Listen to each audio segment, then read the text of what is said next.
Most of the discussion is focused on the problems of loose monetary policy, lax regulation, but I want to spend a minute trying to explain why it is that we had those loose monetary policies.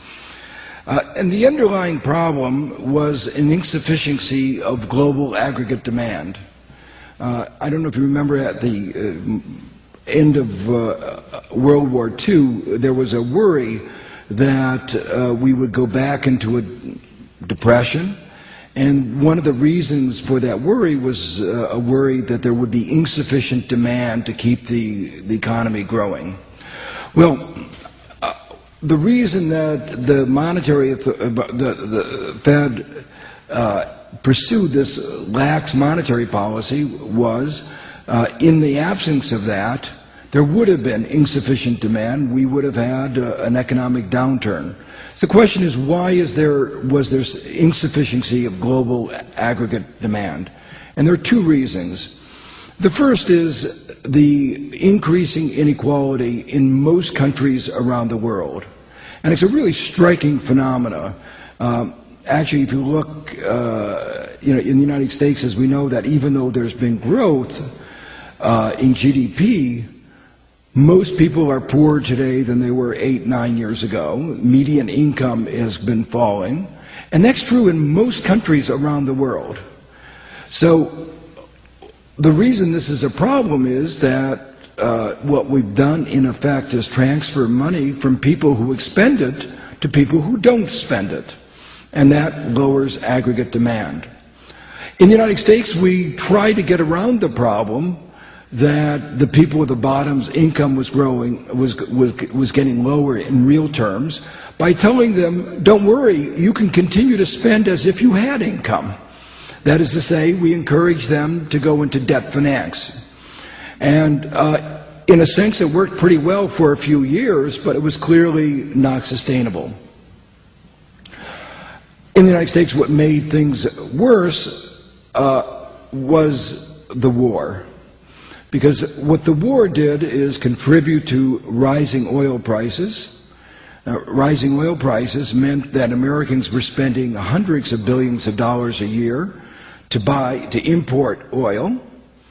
Again, back in the 70s, when this kind of thing happened, there was a severe downturn. It didn't happen this time. And why?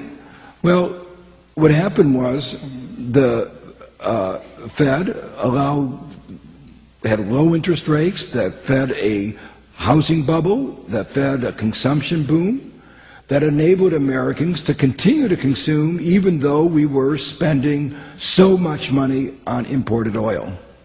The result of this was that our household savings rate fell to zero. And again, clearly not a sustainable policy. I sometimes jokingly say it was exactly the policy that Latin America pursued in the 1970s. It was the one part of the world that did not have a major crisis after oil prices rose. Evidently people studied what they did and they got excited about this debt finance as a way of getting out of the problem of rising oil prices. What they forgot was that Latin America ran into problems, and they had a debt crisis in the beginning of the 1980s that led to a lost decade in Latin America. So that's one reason for insufficiency of global aggregate demand. The second reason is related to actually the crisis that the world faced a decade ago, the global financial crisis of 97-98. The way that crisis was managed by the IMF and the U.S. Treasury was a disaster.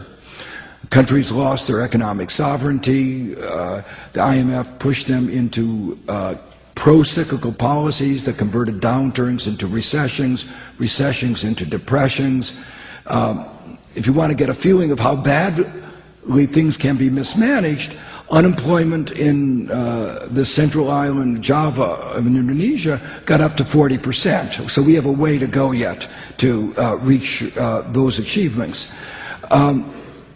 The consequence of this bad management of the global financial crisis was that countries decided to use expression that they would never let this happen again. And I've talked to prime ministers, both the countries that have affected and not affected, who said, we've learned the lesson of 1997. One of them said, I was in the class of 97.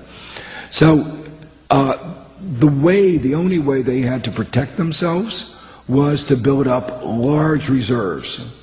And they have built up literally trillions of dollars of reserves. China's reserves by themselves are $2 trillion.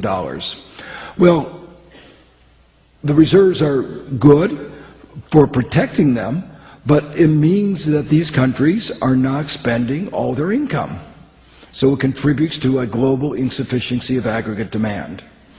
And one of the things that concerns me as we discuss the details of how we get out of the crisis, stimulus, mortgages, the bank, we aren't paying attention to some of the underlying causes that got us into the problem about this huge inequality and the global imbalances. In fact, the way we are managing the crisis right now is likely to lead to incentives for developing countries to get even more reserves, making it more difficult for us to emerge from this crisis with a robust recovery.